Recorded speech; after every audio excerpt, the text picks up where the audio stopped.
Hi, my name is Lerato Momokwa, but you can call me Construction Babe. This is part 2, where we dive into Hydraform, 37 years of innovation and alternative building technology shaping sustainable communities. So you also spoke a bit on the transformation agenda and how it has come to life in terms of you crossing paths with people you've contributed in their lives. Some you've employed, some have worked closely with you. Today you work at the same level. There's no more boss, and it's colleague, the business partner.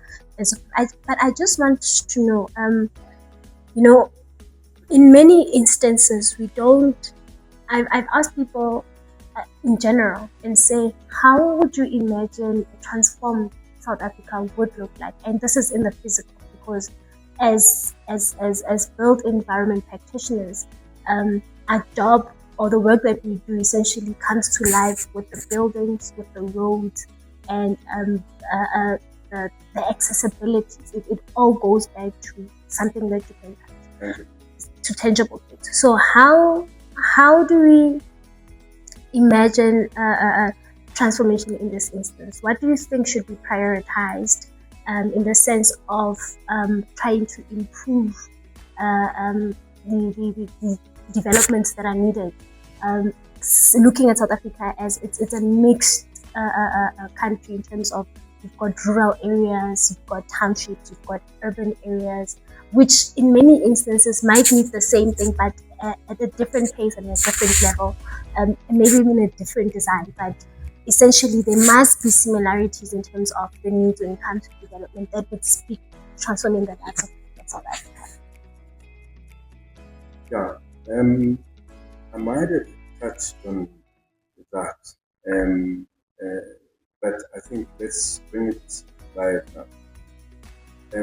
You have youth in South Africa. And I think we shouldn't be speaking unemployment. The companies themselves that exist today should actually have as one of their priorities looking at who's coming out first, who's coming out of the technicals, and have each company should actually be having, like, not this intention thing that they have. It doesn't. And I think it's most scary for me because I've actually seen it in action where 6 months away or even 2 years, and then they're told you're 10 years up and all that, and then go to where, go back home and so on. So I think that companies should actually do what MLH did, because MLH would actually get students from university and technical, bring them in to do the basic work. And when they've done, spend like 2 days at university, spend 3 days in the workplace. That is fast tracking this whole thing and making sure that you don't lose sight of the makeup of that company, and then you go and join another company. If you've been channeled into engineering, for instance, that engineering company takes you on, like, spend 2 days at the university, or 3 days at school, or 2 days at the workplace, or vice versa. It doesn't matter. But that system works. That system works. I don't know why it has been stopped. There's lots of questions because of the technical, including technical training institutions where people would go there for trade and be trained how to lay bricks. And today, people become bricklayers. And they lay bricks because they've seen somebody lay bricks and so on. But then the technical colleges were there to do this whole thing and prepare, and companies would actually then be linked to At the moment, there's a disjuncture between the institutions and the company. There is a disjuncture. And that is why training has gone down. And then you can find that you have people that are doing a building, and this building has got problems there and there. It's not very proper. That working together of the companies and the institutions of higher learning. Of higher learning. Thank you so much. Unemployment is quite a big thing, and I think this goes for across the continent, and Africa is noted to be one of the youngest continents, and will continue to be for a very long time. So there is a lot of potential for us to do a lot of work, but it needs to be prepared. But while you're speaking on, you make an example of a bricklayer. I think also when you speak of the technicalities of it, it's that when you teach a person just to bricklay, you deny them the opportunity to be innovative.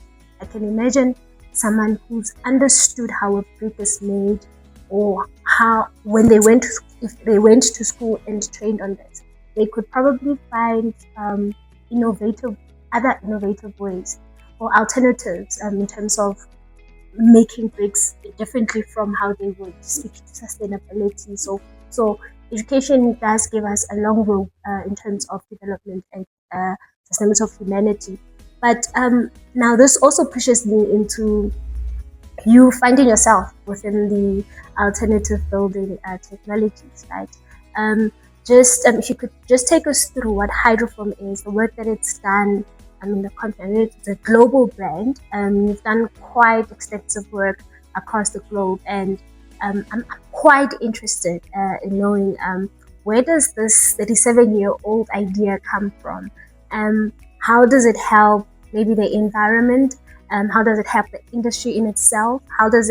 How can it assist us in the development ideas and that we previously spoken on?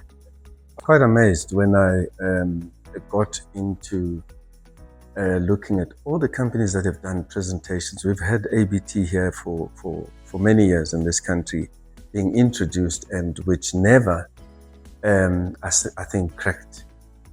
Because why? The education was never there. The lack of education of even our people, to really sort of, our people, South Africa is very unique in that the sound of, people want to hear this sound rather than this sound. So that's the difference, and which I've never known until I got to know Hydraform. And in the way that,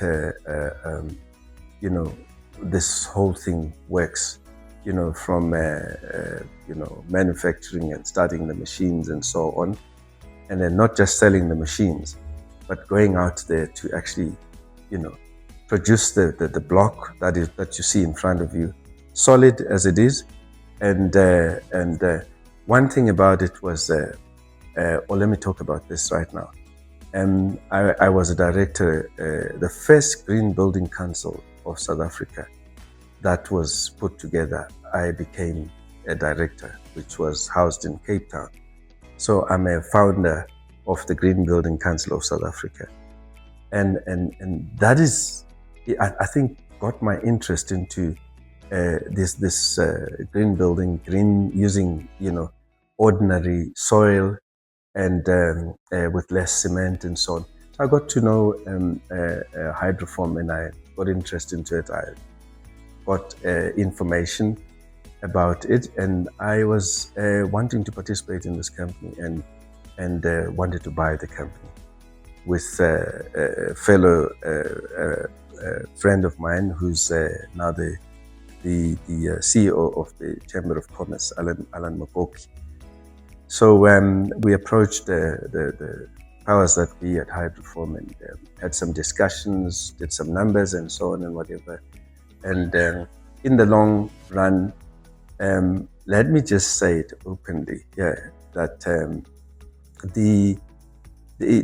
some of these institutions that are set up by government to assist in terms of funding were actually very, very slow at the time, and they were destroying a lot of businesses. Because you could have an idea today, Lerato, and you could approach, call it the NEFs of today and the others that are there, that have been set up by government as funders, and go there, and the project, in terms of looking at it by the people you've approached, will look for every information they need, and you give them that information, and it will take long, so much so that the whole sort of energy dies. Or if you take it, for instance, if you have a project that you are being awarded, or you think you're going to be awarded the project, you approach those funders. By the time the project lapses and all that, it lapses, its time, because it closes at a certain time, and they're still busy trying to determine whether they must give you the funding or not, or whatever. I think a lot of businesses, we must tell the truth as it is, a lot of black businesses just folded because of that, or never saw the light of day, because some of them were startups and just never saw the light of day. I wish that there should be, just looking at that space, there should be a faster way of getting people to be funded, and then so that it can grow, and then it can actually assist the sole unemployment. So basically, I then, when we were meeting with the likes of John Carter, who was chairman of Hydraform, and Robert, who's still here, who's the CEO of this company, Linda Kempster, and I think they saw something in me and said, well, look, approached me and said, well, look, you were going to be the owner of this business anyway if you were to buy it. So whilst we're still finding ways and means of doing that, we want to invite you to the board to come and serve, as a board member. And then 4, assisting us with transforming the company. So it was up the street. René Cartier approached me for, before the Hydraform saga, and also asked me to assist them with transformation, which I did. I was at René for 4 years and trying to help with transformation. I know that you asked me as to, which other companies I've assisted with this whole thing. The name of the game, I became this transformation expert in companies, not really sort of looking at policy, but looking at practical ways of doing it.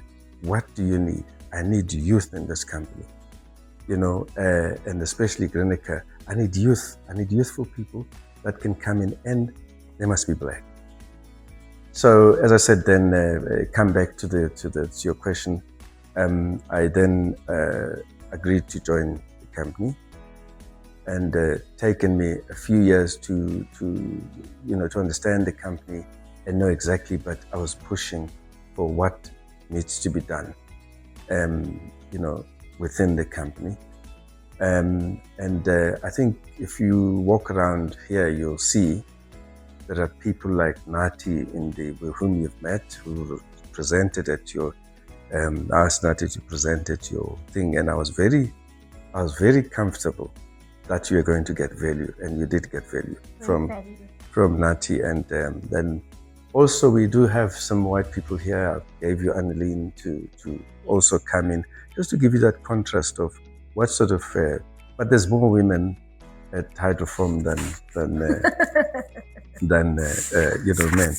men. So happy with the fact that the company is transformed from, I think, the top, which 3-4 years ago I got asked to chair this company, and I agreed because I had full understanding of the company, which is now going for 4 decades, 36, 37 years now, and presences in 78 countries. That's how big, and that was the attraction.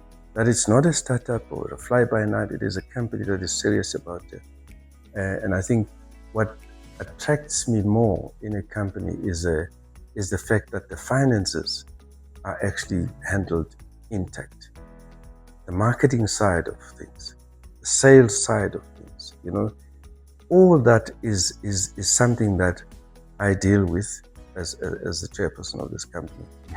Stalwart, we are very inspired by the work that you've done for the past 20 years.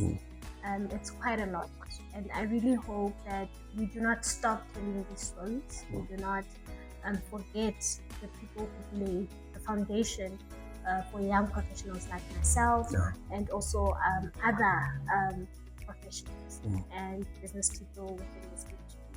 But your guidance is still needed. Your experience is still very much important in the industry.